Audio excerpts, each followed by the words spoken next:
भक्तों हर हर महादेव। आइए रामायण नित्य पाठ क्रम में चौपाइयों का गायन करें, उनका भावार्थ समझें।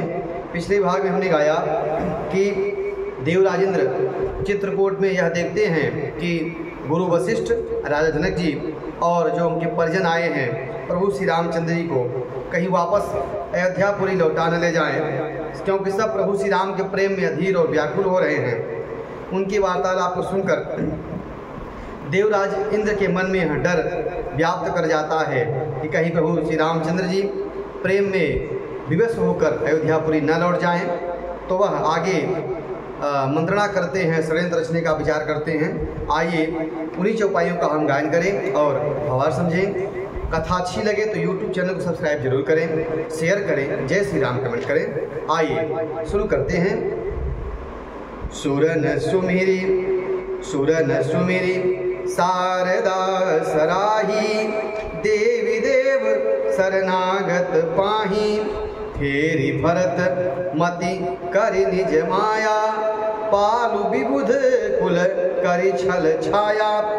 देवताओं ने माता सरस्वती का स्मरण किया और उनकी बुद्धि उनकी स्तुति की और उनकी सराहना की और कहा, हे देवी, देवता आपके शरणागत हैं, आप उनकी रक्षा कीजिए।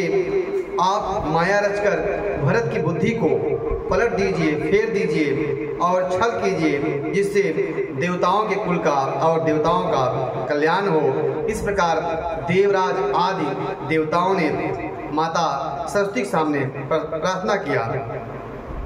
विविध विनय सुनी देवी सयानी, बोली सुर स्वार्थ जड़ जानी, मोसन कहूँ भरत मति फेरू, लोचन सहसन सूझ सुमेरो। तब देवताओं की विनती सुनकर देवताओं को स्वार्थवश होने से मूर्ख जानकर बुद्धमती सरस्वती माता बोली, मुझसे कह रहे हो कि भरत की मति पलट दें?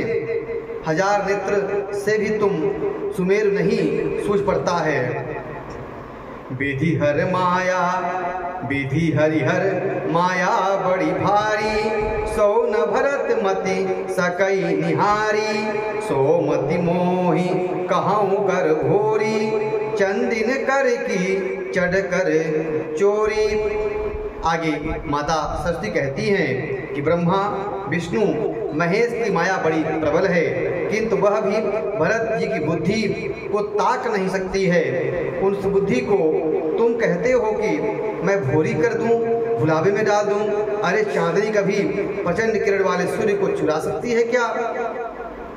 भरत हृदय सिय राम निवासु, तह की तिमिर जहाँ तरनी प्रकाशु, अस कही शारद गई विधि लोका, विविध बिलक निसमानहु कोका। भरत जी के हृदय में सीता राम जी का निवास है और जहाँ सूर्य का प्रकाश होता है वहाँ अंधेरा कैसे हो सकता है? ऐसा कहकर माता सरस्वती जी ब्रह्मलोक को चली गई। देवता ऐसे व्याकुल हो गए जैसे रात्रि में चकवा व्याकुल हो जाता है। सुरस्वारथी मलिन मन, कीन्ह कुमंत्र कुठाटु, रचि प्रपंच माया प्रबल, भय भ्रम अरत्यु चाटु। मलिन मन वाले स्वार्थी देवता बुरी सलाह करके बुरा षड्यंत्र रचा, प्रबल माया जाल कर भय भ्रम अप्रीति और उच्चाटन पैदा किया।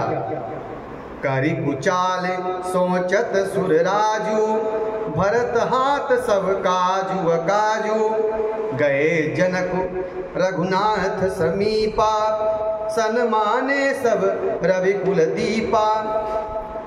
कुचाल करके देवराज इंद्र सोचने लगे कि काम का बनना बिगड़ना अब भरत के हाथ में है। इधर राजा जनक जी मुनि वशिष्ठ के साथ प्रभु श्री रामचंद्र जी के पास गए। सूर्यकुल के दीपक श्री रामचंद्र जी ने सभी का सम्मान किया, समादर किया। समय समाज धर्मय विरोधा, बोले तब रघुवंश पुरोधा, जनक भरत संवाद सुनाई, भरत काहुति कही सुहाई। तब रघुकुल के पुरोहित वशिष्ठ जी समय और समाज और धर्म अविरोधी वचन बोले। उन्होंने पहले जनक जी और भरत जी का संवाद सुनाया, फिर भरत जी की कही हुई सुंदर बातें प्रभु श्री रामचंद्र को सुनाई। तात राम जस आयस देहु, सो सब करे मोर मत एहू। सुनि रघुनाथ जोरी जुग पानी, बोले सत्य सरल मृदु बाणी। फिर हे तात, मेरा तो मत यह है कि तुम जैसी आज्ञा दो वैसा ही सब करें। यह सुनकर दोनों हाथ जोड़कर रघुनाथ जी सत्य सरल और कोमल वाणी से बोले। विद्यमान आपुनि मिथिलेषु, मोर कहब सब भांति भदेषु। राउर राय रजाय सुहोई, राउर शपथ सही सिर सोई। तब प्रभु श्री रामचंद्र जी कहते हैं, आपके और मिथिलेश्वर जनक जी के विद्यमान रहते मेरा कुछ कहना सब प्रकार से भद्दा और अनुचित है। आप और महाराज जी जो आज्ञा होगी मैं आपकी शपथ करके कहता हूँ कि वह सत्य ही और सबको सिरोधार्य रहेगी। ऐसा प्रभु श्री रामचंद्र ने गुरु वशिष्ठ से कहा। राम शपथ सुनि मुनि जनक, सकुचे सभा समेत। सकल बिलोकत भरत मुख, बनई न उत्तर देत। जब प्रभु श्री रामचंद्र जी ने इस प्रकार से कहा कि सारा जो दारोमदार है वह गुरु वशिष्ठ और महाराज जनक जी के ऊपर है, आप लोग जो निर्णय लेंगे वह सभी को मान्य होगा।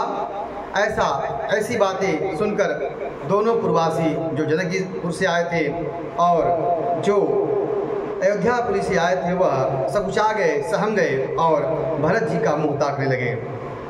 सभा सकुच बस भरत निहारी, राम बंधु धरि धीरज भारी। कुसमऊ देखु स्नेहु सम्हारा, बढ़त बीधि जिमि घटज निवारा। भरत जी ने सभा को संकोच के बस देखा। राम के भाई भरत ने बड़ा भारी धीरज धरकर और कुसमय देखकर प्रेम को संभाला, जैसे बढ़ते हुए विंध्याचल की को अगस्त जी ने रोक दिया था। इसी प्रकार भरत जी ने उनके अंदर जो प्रेम उमड़ रहा था उसको रोका। शोक कनक लोचन मति छोनी, हरि विमल गुण गण जग जोनी। भरत विवेक बराह विशाला, अनायास उधरी तेहि काला। शोक रूपी हिरणाक्ष के बुद्धि रूपी पृथ्वी को हर लिया, जो विमल गुण समूह रूपी जगत की उत्पन्न करने वाली। भरत जी ने विवेक रूपी विशाल वराह भगवान के स्वरूप प्रकट किया, जो बिना परिश्रम ही हिरणाक्ष का उद्धार कर दिया। करि प्रणाम कह कर जोरे, राम राव गुर साधु निहोरे।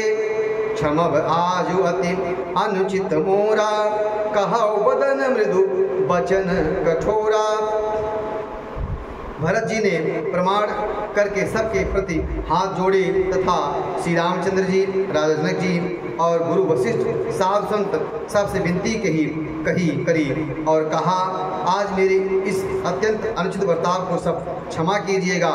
मैं कोमल मुख से कठोर वचन कह रहा हूँ। ये सुमिरी शारदा सुहाई, मानस ते मुख पंकज आई। विमल विवेक धर्म नयसाली, भरत भारती मंजू मराली। फिर उन्होंने हृदय में सुहावनी सरस्वती का स्मरण किया। वे मानस से उनके मुखार बिंदु पर आविराजी निर्मल विवेक धर्म और नीति से युक्त भरत जी की वाणी सुंदर हंसनी के समान है। निरखि विवेक बिलोचन ही, शिथिल स्नेह समाजो। करि प्रणाम बोले भरतु, सुमिर सी रघुराजो। विवेक में नेत्रों सारे समाज में प्रेम शिथिल देख सबको प्रणाम करके और अपने हृदय में सीताराम जी को बिठाकर भरत जी कोमल वाणी से माता सरस्वती का स्मरण करके बोले। भरत जी सभा से क्या विनती करते हैं, क्या निवेदन करते हैं, क्या कहते हैं, उस प्रसंग को हम अगले भाग में गाएंगे, उनका भावार्थ समझेंगे। कथा अच्छी लगी हो तो YouTube चैनल को सब्सक्राइब जरूर करें, शेयर करें। जय श्री राम कमेंट करें। हर हर महादेव।